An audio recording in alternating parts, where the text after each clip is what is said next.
السلام علیکم۔ آج ہم لوگ آؤ قرآن سیکھیں کے پروگرام میں بیٹھے ہیں۔ آپ تمام لوگوں کا آؤ ستیتا کی اور کے چینل میں سواگت ہے، خوش آمدید ہے۔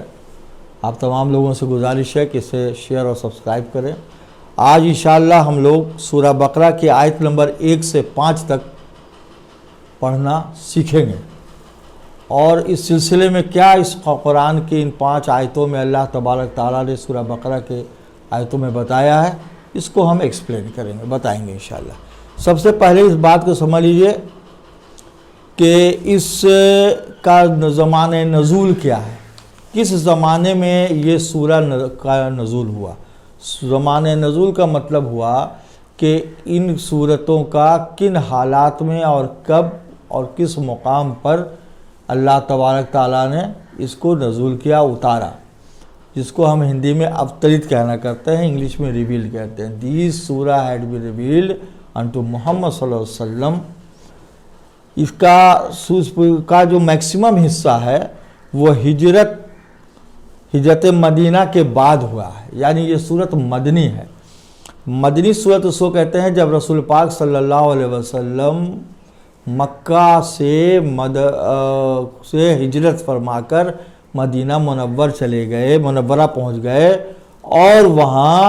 آپ صلی اللہ علیہ وسلم پر اللہ تبارک تعالیٰ نے جو آیات کا اور قرآن کے آیات کا نزول فرمایا، اس کو مدنی صورت کہتے ہیں۔ تو اس میں رسول پاک صلی اللہ علیہ وسلم کا یہ ابتدائی دور تھا جب رسول پاک صلی اللہ علیہ وسلم جو ہے ہجرت کر کے مدینہ گئے تھے، وہاں اس کا بیشتر حصہ اللہ تبارک تعالیٰ نے نازل فرمایا۔ اصل اس میں کئی مضمون ہیں، اس پورے سورے میں کافی بڑی سورے ہے یہ، اور اس میں 286 آیات ہیں، لگ بھگ 286 آیات پر مشتمل ہے یہ پورے سورہ البقرہ۔ تو اس میں مضامین بھی کئی ہیں، ایک ہی مضامین پر نہیں ہے یہ، اس میں کئی مضامین ہیں اور الگ الگ طریقے کے مضامین ہیں، تھوڑا ہٹ کر کے۔ ابھی ایک بات اس کو سمجھنے کی یہ ہے کہ جب رسول پاک صلی اللہ علیہ وسلم کعبہ میں مکہ مکرمہ میں جب تبلیغ فرما رہے تھے، تو یہاں کے لوگ جادو، سحر وغیرہ اور 360 بتوں کی پوجا کرنا، جاہلیت یہاں بہت زیادہ تھی، بہت زیادہ، اور ان کے بیچ میں تبلیغ کر رہے تھے۔ لیکن جیسے ہی رسول پاک صلی اللہ علیہ وسلم ہجرت کر کے مدینہ گئے، تو وہاں جو قومیں ملیں، وہاں جو لوگ تھے وہ یہود و نصارہ تھے، اور ان کا بھی یہ کہنا تھا کہ ان کا بھی ایمان یہ تھا کہ ان کا ایمان توحید پر، رسالت پر، وحی پر، آخرت پر، ملائکہ پر، سب پر تھا، وہ کہتے تھے کہ ہے۔ لیکن ہوا یہ تھا کہ قرآن نے بھی آگے اس کو بہت واضح طور پر کہا ہے کہ اور ہم نے یہود و نصارہ کو کتابیں اور دانائی عطا فرمائی تھی اور پیغمبروں سے ان کی مدد فرمائی تھی، لیکن انہوں نے ہماری کتابوں کو پس پشت چھوڑ دیا، یعنی کہ انہوں نے اللہ کی بھیجی کتابوں پر عمل نہیں کیا، اور پڑھنا چھوڑ دیا، لکھنا چھوڑ دیا، سمجھنا چھوڑ دیا، اس پر عمل کرنا چھوڑ دیا۔ پس پشت اسی کو کہتے ہیں، پیچھے چھوڑ دینا، ٹھیک ہے۔ تو یہ چھوڑ دیے، لیکن ان کا دعویٰ بڑا مکمل تھا کہ ہم اللہ کے بڑے مقرب بندوں میں، بہت ہی مقرب بندوں میں ہیں، اور ہماری بخشائش ہونی طے ہے۔ اس کو قرآن نے بھی آگے کئی جگہ قتل کیا ہے کہ کس نے وعدہ کیا ہے تم سے کہ تمہاری بخشائش طے ہے، لیکن ان کا یہ عقیدہ تھا۔ جب رسول پاک صلی اللہ علیہ وسلم مدینہ میں آئے ہجرت فرما کر مکہ سے، اور جب یہاں اللہ کے حکم سے آپ صلی اللہ علیہ وسلم نے تبلیغ کا کام شروع کیا، تو یہاں یہ مسئلہ آیا کہ یہاں بڑے بڑے علماء دین جو اس زمانے کے تھے، جو یہود و نصارہ کے علماء دین تھے، وہ آپ صلی اللہ علیہ وسلم سے آ کر بحث و مباحثہ کرنا شروع کیے، اور ہر طریقے کی باتوں پر جو ہے ڈسکشن شروع ہوا، کہیں ہاٹ ڈسکشن، کہیں کول ڈسکشن، دونوں ڈسکشن ہونے لگا۔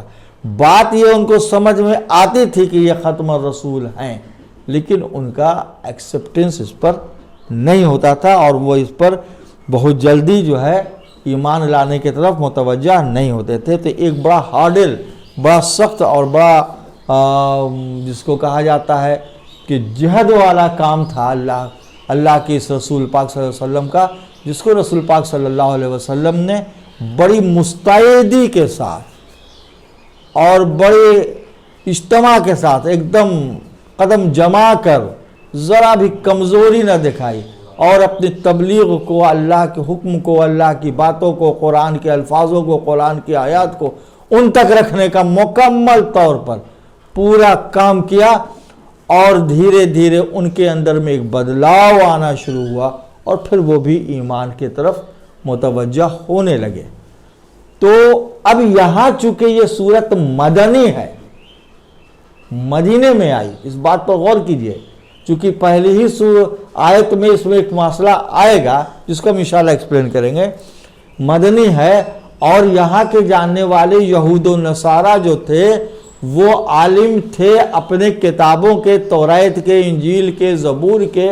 اور وہ اپنے آپ میں بڑا اپنے آپ کو مکمل کہتے تھے، تو ان کا یہ عقیدہ تھا کہ ہم تو توحید کو ماننے والے بھی ہیں، رسالت کو ماننے والے بھی ہیں، وحی کو ماننے والے بھی ہیں، آخرت کو ماننے والے بھی ہیں، ملائکہ کو ماننے والے بھی ہیں، تو پھر یہ کیوں؟ بہت سارے ان کے سوالات تھے۔ اس وجہ کر اب ہم آپ کو قرآن پاک کی یہ سورہ کا سب سے پہلی آیت پڑھ کے سناتے ہیں۔ اعوذ باللہ من الشیطان الرجیم، بسم اللہ الرحمن الرحیم۔ اللہ تبارک تعالیٰ نے اس جو قرآن کے سورہ بقرہ کا جو سب سے پہلی آیت ہے اس میں سب سے پہلے کہا ہے الف لام میم۔ اب یہ وہ الفاظ ہیں جس کے معنی اللہ تبارک تعالیٰ نے نہیں بتائے، یہ کسی کو نہیں مانے، یہ اللہ نے مخفی رکھے ہیں، لیکن اس صورت کے ساتھ ہے تو ہم کو پڑھنا لازمی ہے، ہم اس کو چھوڑ کر بھی نہیں کر سکتے۔ اب دوسرے طرف جو یہ آتا ہے یہ ہے ذالکل کتاب، ذالکل کتاب، کتاب لا ریب فیہ، لا ریب فیہ، لا ریب فیہ، ھدی للمتقین، ھدی للمتقین۔ اب یہاں اس بات کو سمجھنے کی ضرورت ہے۔ الف لام میم کے معنی تو پتہ چل گیا کہ اللہ نے اس کے معنی کو نہیں بتایا، مخفی رکھا ہے، تو یہ مخفی ہو گیا معاملہ، اس پر کوئی ڈسکشن نہیں، اس پر کوئی گفتگو آگے نہیں۔ ذالکل کتاب، ذالکل مطلب یہ دس،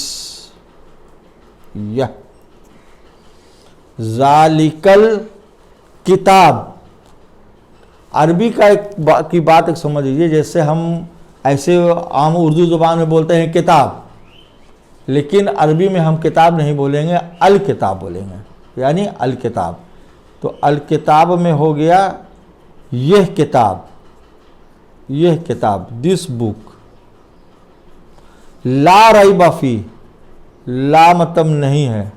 نہیں ہے، دیئر از نو، لا ریب شک، ڈاؤٹ، سندے۔ اب یہیں پر جائیے، الف لام میم ذالکل کتاب لا ریب فیہ، فیہ، فی مانے میں، اس میں، فی ہے اس میں، اس میں، اس میں، ان دس،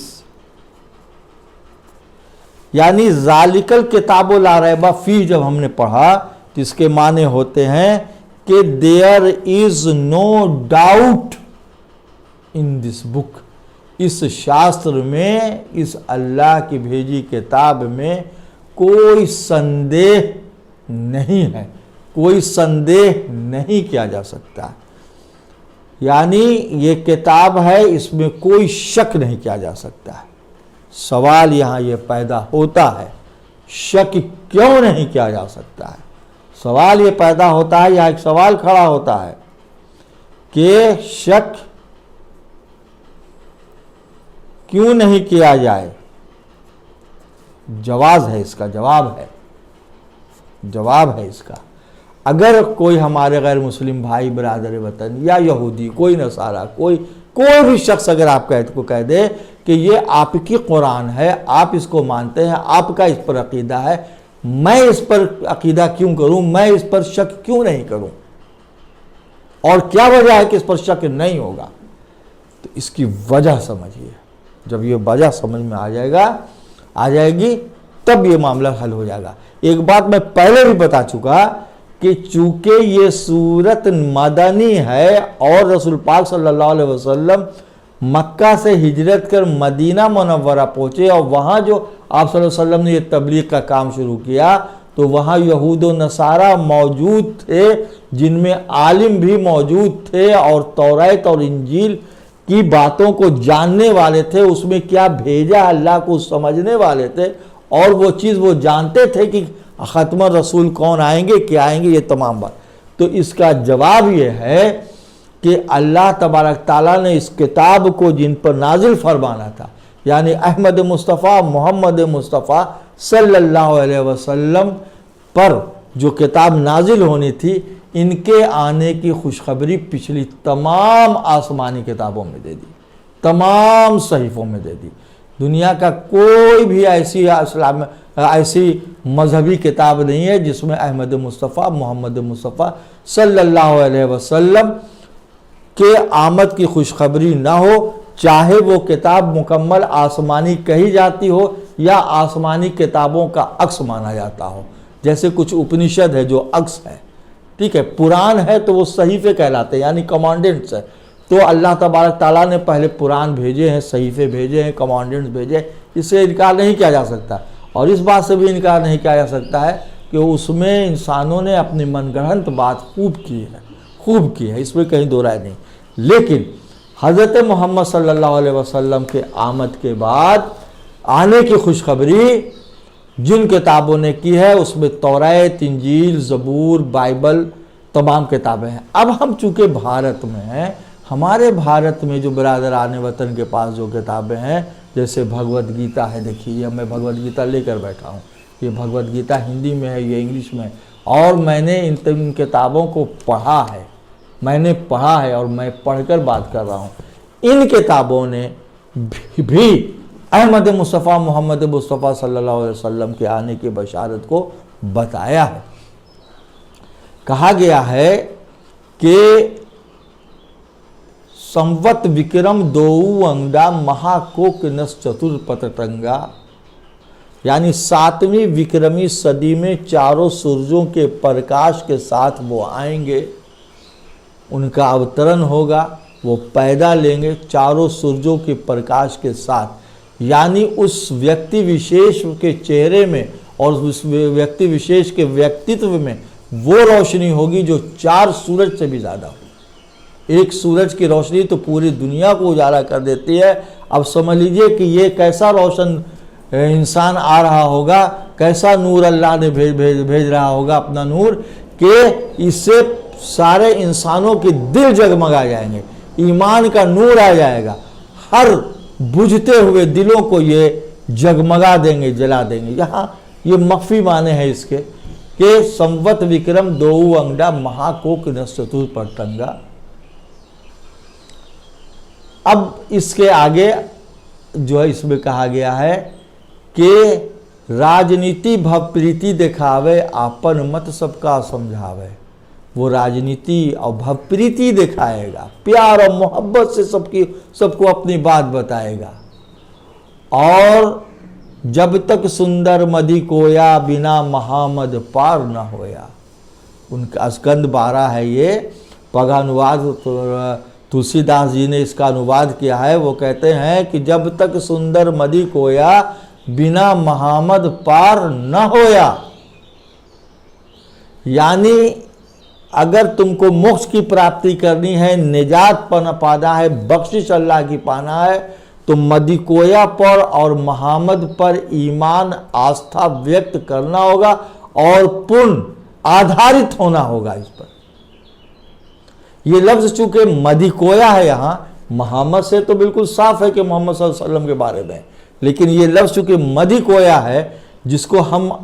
عام لوگ نہیں سمجھ پائیں گے، اس کو ذرا سا میں ڈیفائن کر دوں۔ مدی کویا کے مطلب ہے، یہ دو لفظ سے بنا ہے، پہلا لفظ ہے مدھ اور دوسرا ہے کوئل۔ مدھ کا مطلب شہد، خالص، دا پیور۔ ہم جانتے ہیں کہ شہد پیور ہوتا ہے، اسی طریقے سے یہ کتاب بالکل پیور ہوگی، اس میں کوئی ملاوٹ نہیں کی جا سکے گی۔ الحمدللہ 1400 سال ہونے جا رہا ہے، آج تک اس کتاب میں کوئی ملاوٹ نہیں کی جا سکی، نہ گھٹایا جا سکا اور نہ بڑھایا جا سکا، اور اس کی وجہ یہ ہے کہ اللہ تبارک تعالیٰ نے فرمایا ہے کہ میں خود اس خطاب کا ذمہ لیتا ہوں، یہ میری حفاظت میں رہے گی۔ تو جو چیز اللہ کے حفاظت میں ہو اس میں کوئی تبدیلی نہیں لا سکتا ہے، چونکہ قرآن، اللہ کا قرآن خود فرماتا ہے لا تبدیل لا کلمات اللہ، کہ اللہ کی باتیں نہیں بدلتی ہیں۔ اللہ نے جب کہہ دیا کہ میرے حفاظت میں یہ کتاب ہے تو اس کے حفاظت میں ہے، لوح محفوظ میں لکھی ہوئی ہے تو لکھی ہوئی ہے۔ غرض ایک چیز تو یہ ہو گئی کہ یہ پیور ہے، اس میں کوئی ملاوٹ نہیں ہوئی، اس کو شہد سے بتایا گیا، مدھ سے۔ دوسری طرف ہے کوئل، یہ چڑیا ہے جو کوکتی ہے، دنیا کے تمام راؤنڈ کلاک، تمام دنیا میں اذان گونجتی ہے، راؤنڈ کلاک 24 گھنٹے کے ہر سیکنڈ میں الحمدللہ اذان کوک رہی ہوتی ہے، اذان کی آواز آ رہی ہوتی ہے۔ یعنی اس قرآن کو کوکنے کا مطلب یہ ہے کہ اللہ کے الفاظ، اللہ کی باتوں، اللہ نے جو اس قرآن میں آیات بھیجی ہے وہ پکارتی رہے گی، اس کو کوکا جائے گا، اس کو زور سے بلایا جائے گا۔ یہ قرآن، یہ اذان سے ہے بالکل صاف۔ اب اس کے دوسرے معنی آئیے کوئل کے۔ کوئل کے دوسرے معنی میں یہ ہے کہ آدیش دینے والی، قرآن پڑھنا شروع کیجئے، آپ کو حکم ملنا جاری ہونا شروع ہو جائے گا آپ کے اوپر۔ لوگ اسی سے تو قرآن پڑھنے سے بھاگتے ہیں کہ ہم قرآن پڑھیں گے تو ہم کو اوپر ڈائریکٹ حکم ہو جائے گا، تمہیں ایسے رہنا ہے، تمہیں ایسے کرنا ہے، اللہ کے ایسے عبادت کرنا ہے، رسول کو ایسے ماننا ہے، رسول کی اطاعت ایسے کرنا ہے، اللہ کی اطاعت کرنا ہے، اطیع اللہ و اطیع رسول ہونا ہے، پڑوسیوں سے کہ یہ مدد کرنا ہے، بچوں کو اس انداز سے دیکھنا ہے، بیوی کو اس، مطلب مختلف پورے دنیا ایک انسان کی زندگی میں جتنے اوتار ہو سکتے ہیں، ہر بات کا حکم یہ قرآن دے دے گا۔ اور وہ اتارنا، زندگی میں اتارنا لوگوں کے لیے مشکل ہوگا تو قرآن کو چھوڑ رہے، تھوڑا دوری بنائے ہوئے۔ بہرحال یہ کتاب سب کے لیے اور سب کو پڑھنا چاہیے۔ اب آ گئی بات کہ یہ تو قرآن نے کہا کہ لا ریب فیہ، اس میں کوئی شک کی گنجائش نہیں۔ اب دوسری طرف آئیے کہ جب یہ پچھلی شاستروں کے جو انش ہیں، جو کتابیں ہیں، جو اسکند ہے، وہ یہ بتا رہے ہیں کہ حضرت محمد صلی اللہ علیہ وسلم آئیں گے، ان کے اوپر یہ کتاب آئے گی جن کا نام مدی کویا ہوگا، اور یہ کتاب قرآن ثابت ہوتی ہے۔ ایسا نہیں ہے کہ صرف ایک اسکند نے کہا، آیا نرا شنسو یورو نرا یج مباہی، نرا شنس آئیں گے، لوگوں کو اپنی بات بتائیں گے۔ یہ نرا شنس اور محمد صلی اللہ علیہ وسلم کا توازن سمجھئے، کیا تال میل ہے دونوں میں۔ یہ لفظ ہے نر جوڑ آشنس، نر کا مطلب مرد اور آشنس کا مطلب پرشنسا کیا ہوا، پرشنسٹ، appreciated personality of almighty, appreciated personality of almighty, اللہ کا تعریف کیا ہوا بندہ۔ اور محمد کے معنی بھی یہی ہوتے ہیں، یعنی نراشنس لفظ سے جتنے بھی اشروق آئے وہ محمد صلی اللہ علیہ وسلم سے جڑے ہوئے ہیں۔ پچھلی کتابوں نے یہ بتایا کہ آپ صلی اللہ علیہ وسلم ختم الرسول کلکی اوتار جو آئیں گے وہ کن کے گھر میں پیدا لیں گے؟ وشنو یش پروہت کے ہاں پیدا ہوں گے، وشنو یش پروہت کے ہاں پیدا ہوں گے۔ یہ دو چیزیں اس پہ، وشنو یش اور پروہت کے گھر میں پیدا ہوں گے، وشنو یش کے بیٹا ہوں گے اور پروہت کے گھر میں پیدا ہوں گے۔ یہ دونوں بات سمجھیے۔ وشنو ربا کے معنی میں آتا ہے اور یش کا مطلب بندہ، یعنی اللہ کا بندہ۔ آپ صلی اللہ علیہ وسلم کے والد کا نام عبداللہ، بات مل گئی۔ دوسرے طرف آئیے، پروہت کے گھر میں پیدا ہوں گے۔ آپ صلی اللہ علیہ وسلم کے دادا متولی خانہ کعبہ تھے، پروہت کہتے ہیں جن کو، ان کے گھر میں پیدا لیا۔ ماں کا نام کیا ہوگا؟ سوموتی ہوگا، شانتی میں منشیل عورت، عربی میں آمینہ، ہے نا۔ پھر ان کو ان کی جو جتنی بھی کریکٹرسٹکس ہے سب تقریباً پچھلی کتابوں میں بتائی گئی ہیں، اور ان کے ساتھ 12 ان کی 12 بیویاں ہوں گی، اونٹوں کی سواری ہوں گی، ان کے ساتھ تلوار ہوگی، پھر ان کے ساتھ 4 سہیوگی ہوں گے، 4 خلیفہ راشدین جو ہے، 300 کچھ کا ہے کہ اصحاب مصفہ ہوں گے، وغیرہ وغیرہ. یہ تمام باتیں ان پچھلی کتابوں نے دی ہے، اور جو ان کتابوں میں دی ہے وہ تمام باتیں آپ صلی اللہ علیہ وسلم پر مکمل آئی ہے. میں نے اس سلسلے میں ایک مکمل کتاب لکھی ہے، نراشنس یا محمد صلی اللہ علیہ وسلم. اگر آپ لوگوں کو ضرورت ہوگی تو میں اس کو فراہم کر دوں گا انشاءاللہ، اور اس میں آپ جب پڑھیں گے تو پورا ڈیٹیل آئے گا. غرض یہ کہ اس کتاب کے آنے کے پہلے جتنی بھی کتابیں آئی تھیں اور صحیفے آئے تھے، ان تمام کتابوں اور صحیفوں نے اس کتاب کے آنے کی خوشخبری پریڈکشن کی، کس پر آئے گی، کب آئے گی، کون سے وقتی وشیش پر آئے گی، نازل ہوگی. تو آنے کا پریڈکشن ہو گیا، اور جب یہ کتاب آ گئی تو خود قرآن نے کہا وَمَا أُنزِلَ عَلَيْنَا وَمَا أُنزِلَ مِن قَبْلِ، کہ جو کچھ ہم پر نازل ہوا اور جو ہم سے پہلے لوگوں پر نازل ہوا، لَا نُفَرِّقُ بَيْنَ أَيْدِيهِم مِّن رُسُلِهِم، ہم اس میں کوئی فرق نہیں کرتے اور نہ ان رسولوں میں کوئی فرق کرتے ہیں. یعنی پچھلی کتابوں نے اس کے آنے کی خوشخبری سنائی، اسی متواتر، اسی انداز میں اور اسی وقتوں کے انداز میں اس کتاب اور اس رسول کا آنا ہوا. اور جب یہ کتاب اور یہ رسول آ گئے تو انہوں نے پچھلی کتابوں کی تصدیق فرما دی، سمپشٹی کر دی. اس طریقے سے یہ بات بالکل اپنے آپ میں مکمل ہے، جس میں کہیں سے بھی کسی بھی طریقے سے بھی کوئی شک کی گنجائش کتابی طور پر یہ ہم نے بتایا نہیں کی جا سکتی ہے. جب ایک شروع سے کہا چلا جا رہا ہے، اگر کسی بات کو کہا جائے کہ ایک ویکتی امریکہ سے آنے والا ہے جس کی صورت شکل ایسی ہوگی، پہناوا ایسا ہوگا، وہ فلاں کے گھر میں آئے گا، فلاں کے گھر میں آئے گا، ایسے آئے گا، یہ پاسپورٹ ہوگا، یہ اس کی شکل صورت ہوگی، یہ اس کا کارنامہ ہوگا، یہ ڈیڈ ہوگا، تو اس آدمی کو پہچاننا کتنا آسان ہو جائے گا. اسی کے اس سے انکار کر رہے تھے یہود و نصارہ. سمجھ رہے تھے کہ ان کی کتابیں بتا رہی ہیں، ان کی تفصیلات، ان کی کتابوں میں جو تفصیلات محمد صلی اللہ علیہ وسلم کے بارے میں تھی وہ مکمل مل رہی تھی، لیکن ضد اور انا یہ تھی کہ ہم مانیں گے نہیں. اب دوسرے طرف آئیے کہ یہ کتاب کسی انسان کی وانی نہیں ہے، کسی پشاچ کی وانی نہیں ہے، کسی دیو کی وانی نہیں ہے، یہ ایشور وانی ہے. جس طریقے سے بھگوت گیتا میں بھی کہا گیا ہے کہ یہ ایشور وانی ہے. ہم نے ان چیزوں کو نوٹ کیا ہے، لیکن ابھی اس ویڈیو میں ہم اس کو بہت زیادہ لمبا نہیں کر سکتے ہیں، ہم کم وقفے میں زیادہ باتیں بتانا چاہ رہے ہیں. آپ کو کس نے یہ بتا دیا کہ آپ مٹی سے پیدا ہوئے؟ ایک سوال ہے انسان سے، یہ کس نے بتایا کہ آپ مٹی سے پیدا کیے گئے ہیں؟ کہ سارا دنیا کا انسان اپنے آپ کو یہ کہتا ہے کہ ہم مٹی کی پتلا ہیں. قرآن نے بتایا، پچھلی کتابوں نے بھی، اللہ کی پچھلی کتابوں نے بھی بتایا. یعنی کتاب کا ریلیشن کتاب سے ہے، میں یہاں کوئی کٹ نہیں کر رہا ہوں، کتاب کا ریلیشن کتاب سے ہے. پچھلی کتابوں نے بھی کہا کہ ماٹی کا پتلا. قرآن نے آیا تو تشریح فرما دی، خلق الانسان من صلصال کالفخار وخلق الجان مما رجم من نار فبأي آلاء ربكما تكذبان. میں نے تم کو کھنکھناتے ہوئے ٹھیکرے کی مٹی سے پیدا کیا اور جناتوں کو آگ کی شعلوں سے پیدا کیا. تو اے جن و انس، تم اپنے پروردگار کی کون کون سی نعمتوں کو جھٹلاؤ گے؟ آج ساری دنیا کا انسان اس بات کو مانتا ہے، مجبور ہے کہ ہم مٹی کے پتلے ہیں، ایکسپٹنس کرا رہا. قرآن نے کہا کہ جب تم کو ہم پیدا کرتے ہیں، ماں کے پیٹ میں رہتے ہیں، تو 3 طبق سے، 3 اندھیروں سے نکال کر دنیا میں لاتے ہیں. آج سائنس اور ٹیکنالوجی نے اس کو ریسرچ کر کے بتا دیا کہ بچہ 3 طبق میں ماں کے پیٹ میں 3 اسٹیجز میں بدلتا ہے اور تب اس دنیا عرض پر آتا ہے.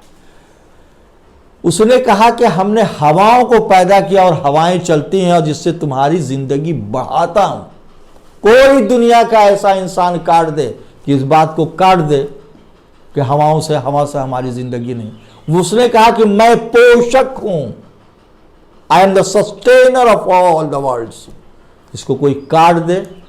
کہ وہ سسٹینر نہیں ہے، یہ سورج کی روشنی، یہ پانی کا برسنا، یہ نباتات کا، یہ پیڑوں کا، یہ پودوں کا، ان تمام چیزوں سے آکسیجن کا ملنا، کاربن ڈائی آکسائڈ کا نکلنا اور انسانوں کے جسم میں جا کر تمام کاموں کا انجام ہونا، یہ وہی تو کرتا ہے، تو پوشک ہے ہمارا، کوئی کاٹ دے، یہ اس پوشک کی کتاب ہے، یہ اس کی بھیجی کتاب ہے۔ بھگوت گیتا نے بھی اس کو بہت کلیئر میں کہا ہے کہ یہ ایشور وانی ہے، کسی پشاچ کی اور کسی دیو کی اور کسی پرشوتم پروش کی وانی نہیں ہے، یہ ایشور وانی ہے جس نے تم کو اور سارے سرشٹی کو پیدا کیا ہے۔ یہ کتابیں بھی اس کتاب کی سمپشٹی کر رہی ہیں، شاستر ایک شاستر دوسرے شاستر کی پشٹی کر رہی ہے، اشلوک میں، منتروں میں، آیات میں بھی۔ تو بہرحال یعنی یہ تمام چیزوں کو ہم غور کریں اور اس پر فکر کریں تو یہ بات معلوم ہوگی کہ اس قرآن نے جتنی باتوں کو بتایا ہے اور اس کے بارے میں جو پریڈکشن کیا گیا، اسی پریڈکشن کے حساب سے یہ کتاب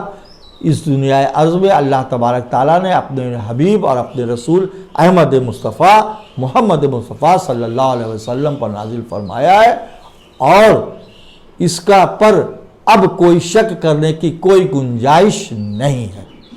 اب آگے اس کی آیت کہتی ہے کہ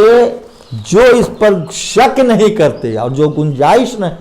کہ شک کی کوئی گنجائش نہیں رکھتے ہیں، تو ان کے لیے ہدایت ہے، ہدی للمتقین ہے، متقیوں کے لیے جو اس بات کو یقین کر لے، کنٹھسٹ کر لے،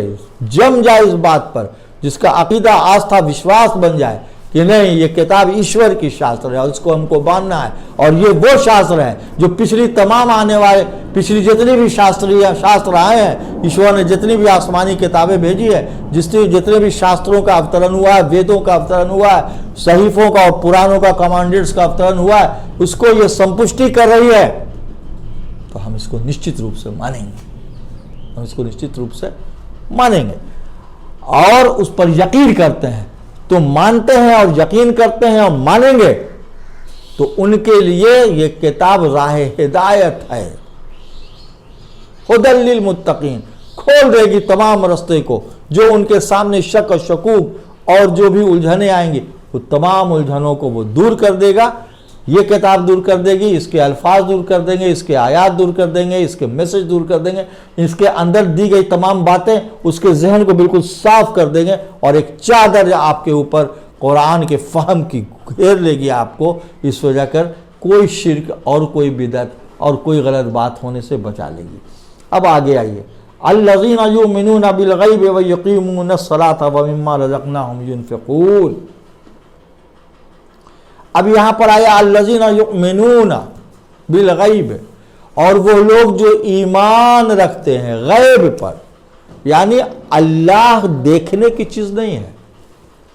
اللہ سمجھنے کی چیز ہے، اور سینس ہر چیز کو سمجھتا ہے۔ دنیا میں اگر انسان کو اس نے جو سب سے زیادہ بنایا ہے، امپورٹنس دیا ہے، اس لیے کہ اس کو سمجھنے کی صلاحیت سب سے زیادہ دی ہے، اور تمام جیو جنتو ضرور ہے، بہت زیادہ طاقتور ہے انسان سے، لیکن اس کی سمجھ انسان کے سمجھ کے آگے 5%، 2%، 1%،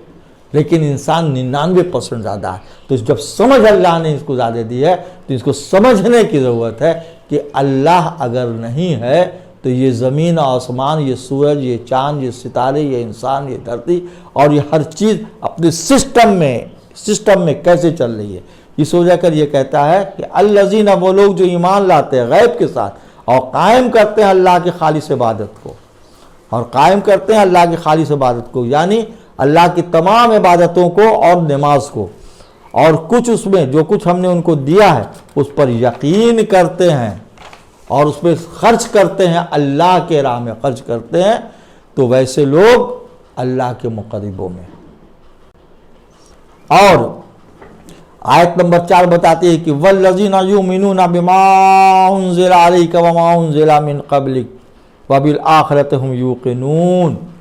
ایمان لاتے ہیں اس پر جو اتارا گیا احمد مصطفیٰ محمد مصطفیٰ صلی اللہ علیہ وسلم پر، وما انزل من قبلک، اور ایمان لاتے ہیں اس پر جو رسول پاک صلی اللہ علیہ وسلم سے قبل جتنی کتابیں اور صحیفے اللہ نے بھیجے ہیں ان پر بھی ویسا ہی ایمان لاتے ہیں جیسا قرآن پر لاتے ہیں۔ کہیں کوئی فرق نہیں کرتے ہیں، ہم کہیں کوئی فرق نہیں کرتے ہیں کہ ہم اس میں کوئی فرق کر کے بات کریں، یہ نہیں۔ ہاں یہ بات بالکل صحیح ہے لیکن کہ ان کتابوں میں جو پچھلی کتابیں آئیں اور صحیفے آئیں، ان کتابوں اور صحیفوں میں بڑا پھیر بدل کیا گیا، اپنی منمانی کی گئی اور بہت کوشش کی گئی کہ اس میں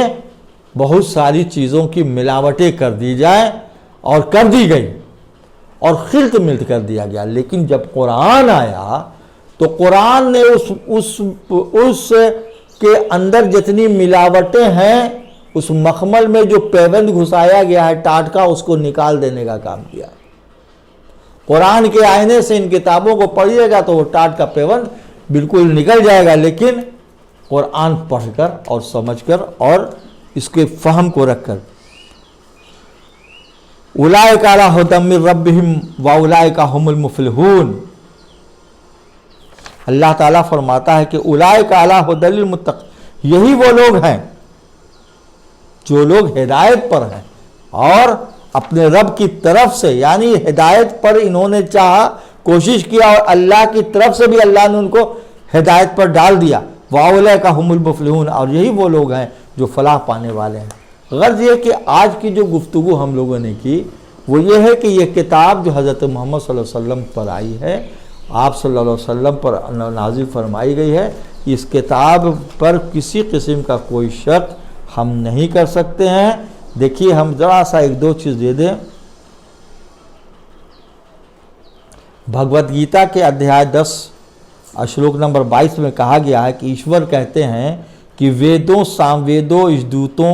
دیووں کا اوترن کرنے والا میں ہی ہوں، اور میں نے ہی سمست جیووں میں جیون شکتی، پران، اندریان، دل و دماغ پردت کیا ہے۔ یہ بھگوت گیتا کے بھی اشلوک کہہ رہے ہیں۔ شاستر ایک دوسرے سے الگ نہیں ہوئی، ایک دوسرے کی سمپشٹی کر رہی ہے۔ ہم بھلے جتنا آپس میں الگ ہو جائیں، اپنی منمانی بتائیں، بہرحال ہمارے کہنے کا مقصد یہ ہے کہ الحمدللہ آج ہم لوگوں نے قرآن کے سورہ بقرہ کی آیت نمبر 1 سے 5 تک کا مطالعہ کیا، پڑھا، سمجھا۔ اگر اس کو پر کوشش کی جائے، ہم لوگ اگر کوشش کریں تو انشاءاللہ قرآن کے ہر الفاظ کو، ہر باتوں کو ہم اپنے دل و دماغ میں اتارتے ہوئے سینے میں اتاریں تو ہمارے اندر کی بہت ساری جہالت اور ہمارے اندر کی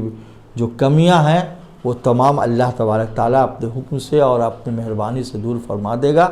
آخر میں ہمارا پھر ایک بار ہماری گزارش ہے آپ تمام لوگوں سے کہ اس چینل آؤ قرآن سیکھیں اور آؤ ستیتا کی اور کو سبسکرائب کریں، شیئر کریں اور ستیہ کو لوگوں تک پہنچانے میں مدد فرمائیں۔ وآخر دعوانا ان الحمدللہ رب العالمین، حق لا الہ الا اللہ محمد رسول اللہ صلی اللہ علیہ وسلم۔